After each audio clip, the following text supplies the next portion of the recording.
Olá pessoal, do nosso Música para Paroxítona. Estamos aqui novamente, mostrar aqui uma grande cantora, aliás, a maior cantora, considerada a maior cantora do Brasil de todos os tempos e uma das maiores do mundo. Estamos falando aqui de Elis Regina. No último dia 17 de março, se estivesse com a gente, Elis estaria completando 78 anos de idade.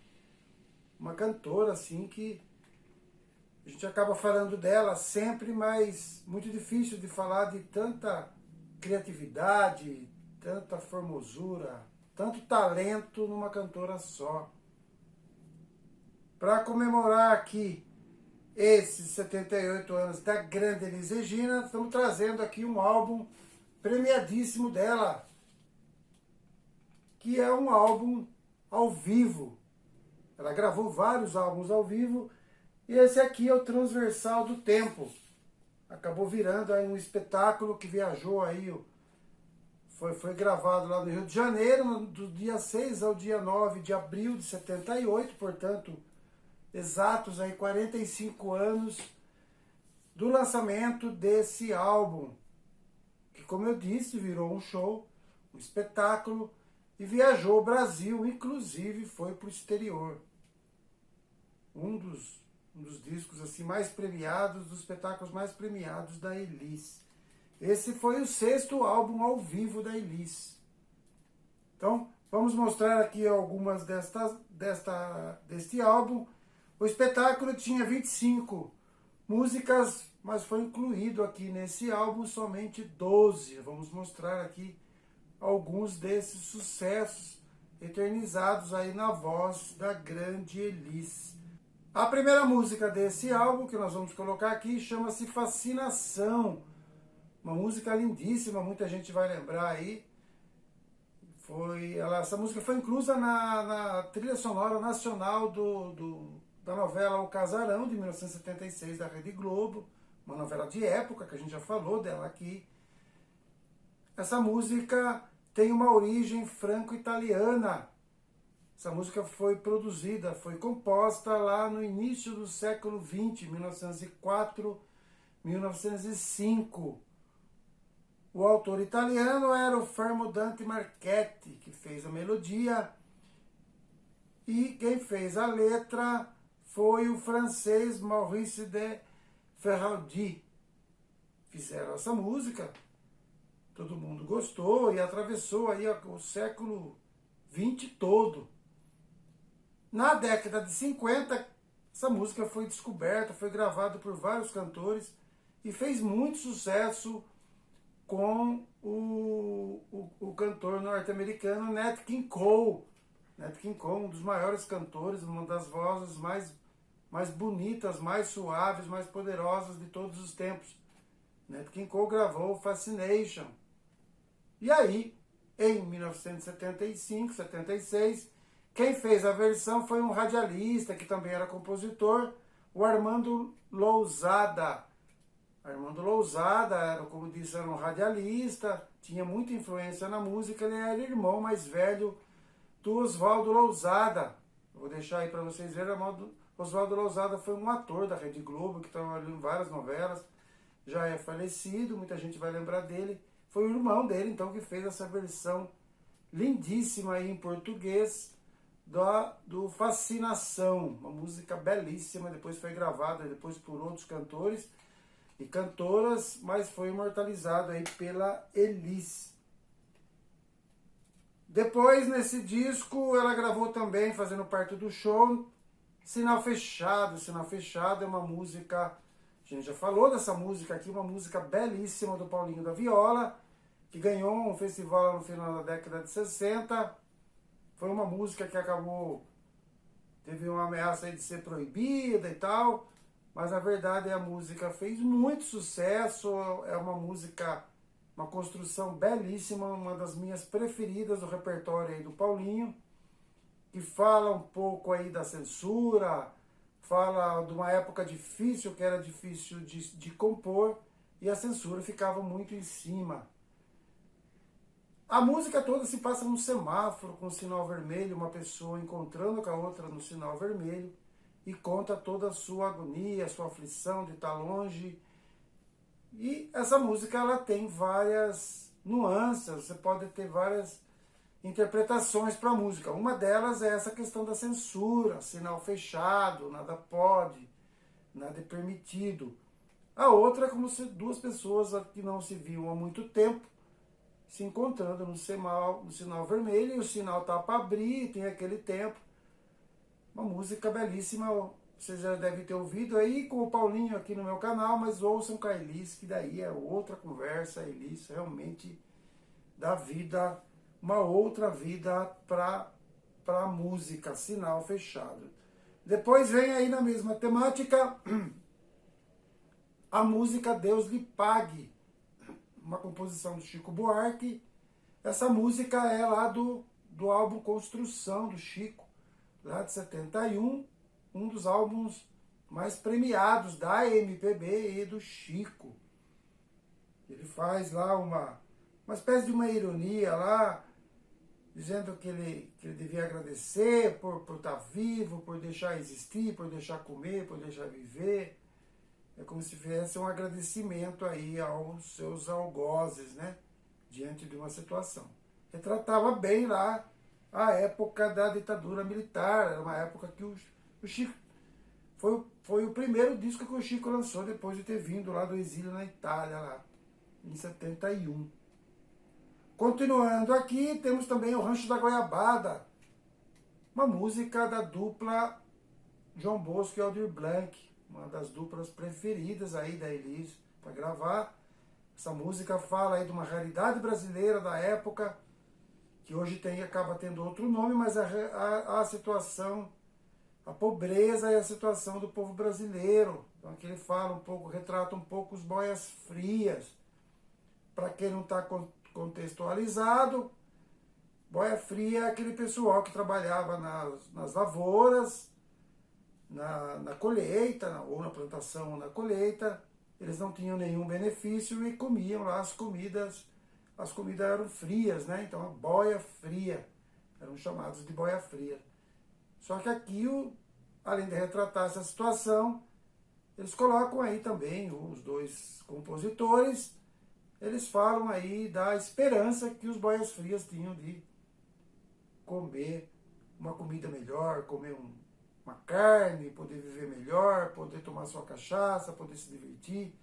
Uma música também bastante marcante aí na carreira da Elis e do repertório do Aldir e do João. Depois tem aqui um clássico, Saudosa Maloca. A Elis também tinha muito carinho e admirava demais a obra do Adoniran Barbosa. Muita gente, acho que lembra dessa música, Saudosa Maloca, que foi gravada pelos Demônios da Garoa lá na década de 50, 60. Foi imortalizada e foi aí a música que abriu aí, mostrou aí o Adoniran Barbosa, um grande poeta paulistano, que se tornou um dos grandes poetas sambistas do Brasil. Também fala aí da situação, do despejo, do pobre. Uma música aí que acho que todo mundo conhece. Quem não conhece tem que ouvir aí essa interpretação, esse lamento, vamos dizer assim, da Elis homenageando aí o Adoniran. Outra música aqui também desse disco é Cão Sem Dono. Não é uma música tão conhecida, mas é uma música que fala de solidão. Uma música assim bem para baixo mesmo. Mas uma bela letra. Essa música aí é do Paulo Sérgio Pinheiro, que foi lá marido da Clara Nunes, a cantora Clara Nunes, fez muita música para Clara Nunes. E da compositora também Sueli Costa. A Sueli Costa era uma instrumentista também. Sueli Costa, inclusive, morreu recentemente, no início do mês de março. Ela nos deixou. Sueli Costa também era uma grande compositora, então tá aí essa parceria aí da Sueli com o Paulo Pinheiro.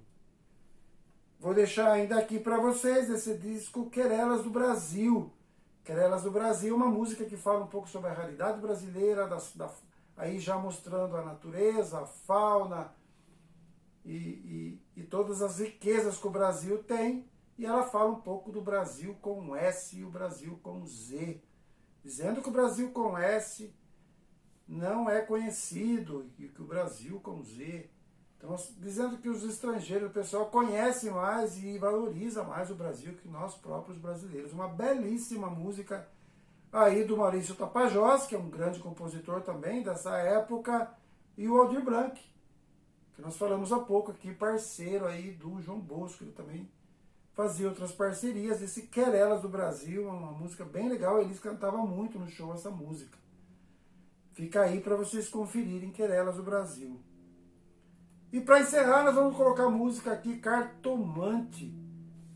Cartomante é uma música da dupla lá, Vitor Martins e Ivan Lins, que a Elis gravou demais. Uma das duplas assim que a Elis mais gravou música. E essa Cartomante, os dois fizeram essa música na época e deram para a Elis gravar. O Ivan Lins também gravou, mas deram para a Elis. E essa música tem uma curiosidade. Essa música era para chamar Está Tudo nas Cartas, que é uma das frases que tem na música. Essa música pega um pouco pesado também sobre a situação da época, dizendo que era para ter paciência, mas que era para ter cuidado, para cuidar dos filhos, porque o medo rondava lá todo mundo. E dizia que estava tudo nas cartas. Então era uma música assim, bem direta aí para o regime militar. A curiosidade dessa música é que ela chamaria-se Está Tudo nas Cartas e foi mudado para Cartomante. Porque na época o Vitor Martins deu uma entrevista para uma repórter. E além de publicar a entrevista, o que foi dito a ela em off, fora da entrevista, a repórter publicou. Isso complicou bastante a vida do Vitor, porque o Vitor reclamou para ela sobre os censores, que a música dele era, a letra, né, era muito censurada, muito proibida, ele tinha muita música proibida. E aí a repórter acabou publicando, complicou a vida dele lá. E aí todas as músicas assim foram proibidas assim já de cara do Vitor Martins. E aí, como a música já tinha sido gravada em estúdio já pela Elis, o pessoal lá da gravadora foi até Brasília e tal, conversou com alguns censores e conseguiram a liberação da música desde que se trocasse o nome. Em vez de estar tudo nas cartas, colocasse Cartomante. Daí a música foi mudado o nome e a música foi gravada. Naquela época era uma época bastante difícil essa questão das músicas. Elas eram censuradas mesmo, e o Vitor era um dos que mais eram censurados, até pela capacidade que ele tinha de fazer as letras, já que o Ivan era o músico que fazia as melodias. Então, fica aqui essa postagem desse disco aqui antológico da Elis, chama-se Transversal do Tempo. Tem outras músicas aqui que eu não vou colocar, tem Construção, do Chico também, que ela canta uma segunda parte de uma música. Tem mais 2 ou 3 músicas aqui que eu não vou colocar, mas as principais estão aí. Tem uma produção também incrível, foi assinado pelo Maurício Tapajós, que é um dos autores de uma música, e o Aldir Blanc. Toda a direção musical foi feita pelo marido da Elis na época, o César Camargo Mariano. Então, tem vários instrumentistas assim de primeira, foi um espetáculo muito bem feito e acabou viajando todo o país. Então, fica aqui essa lembrança da nossa grande Elis, que nos deixou ainda muito jovem, né? Nos deixou aí aos 36 anos. Só para relembrar, ela faleceu no dia 19 de janeiro de 82, aos 36 anos. E deixou uma lacuna enorme na música popular brasileira. Então, curtam aí as músicas do Transversal do Tempo, esse álbum ao vivo da Elis, e comemorando aqui os 78 anos da Pimentinha, da maior cantora do Brasil de todos os tempos. Grande abraço a todos e até a próxima.